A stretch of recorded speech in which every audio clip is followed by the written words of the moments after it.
प्यारे बच्चों, आज हम आपको एकल परिवार और संयुक्त परिवार के बारे में बताएंगे। एकल परिवार क्या होता है, सबसे पहले इसके बारे में जानेंगे। एकल परिवार वह होता है जिसमें माता पिता और उनके अविवाहित बच्चे एक साथ रहते हैं। एकल परिवार का आकार छोटा होता है। इसमें परिवार के सदस्यों की संख्या भी कम होती है।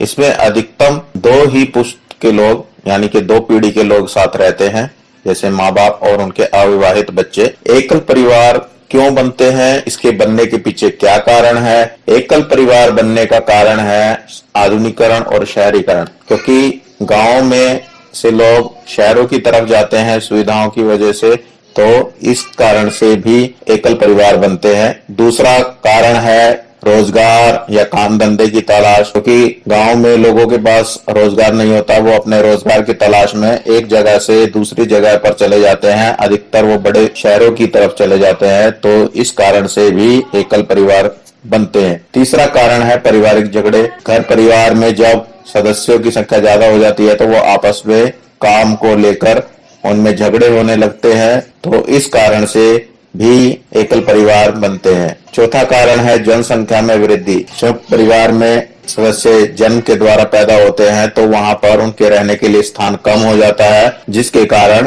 परिवार के कुछ सदस्य अलग रहने लग जाते हैं। इससे क्या होता है, एकल परिवार का निर्माण होने लगता है। पांचवा कारण है शिक्षा।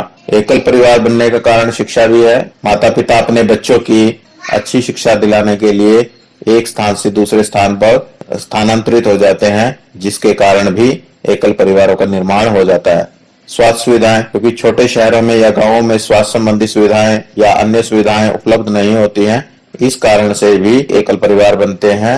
इसके अलावा भी अन्य बहुत से कारण हैं, एकल परिवारों का निर्माण होता है। अब आइए संयुक्त परिवार की ओर। संयुक्त परिवार वह होता है जिसमें 3 या उससे अधिक पुश्त के लोग रक्त संबंध या विवाह के आधार पर एक साथ रहते हैं। क्योंकि आपने पीछे पढ़ा एकल परिवार में कि 2 पुश्त के लोग होते हैं, माता पिता, लेकिन इसमें 3 दादा दादी, माता पिता, उनके बच्चे, चाचा चाची और उनके बच्चे, यानी कि 3 पुश्तों के लोग कम से कम साथ में रहते हैं। इसमें दादा दादी, ताऊ ताई, माता पिता, चाचा चाची, उनके बच्चे आदि एक साथ रहते हैं। संयुक्त परिवार का आकार बड़ा होता है, अतः परिवार के सदस्यों की संख्या भी इसमें अधिक होती है।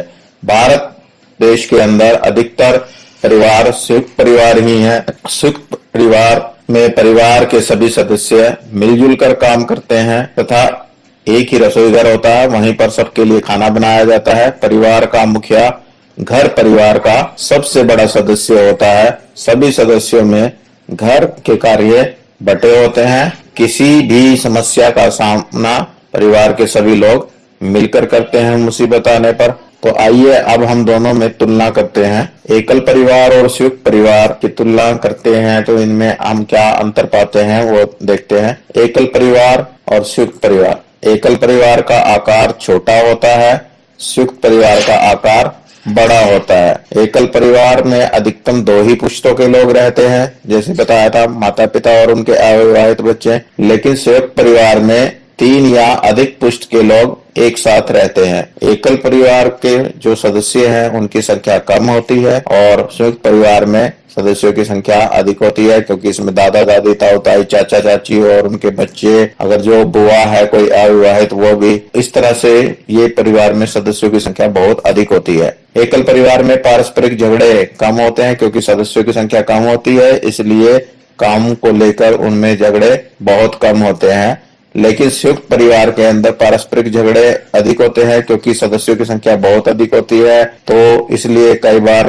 कार्यों को लेकर उनमें आपस में छोटे मोटे झगड़े होते रहते हैं। इस वीडियो को देखने के लिए आपका धन्यवाद। हमारे चैनल को सब्सक्राइब करने के लिए सब्सक्राइब का बटन दबाएं और सबसे पहले वीडियो नोटिफिकेशन पाने के लिए बेल आइकन का बटन दबाएं।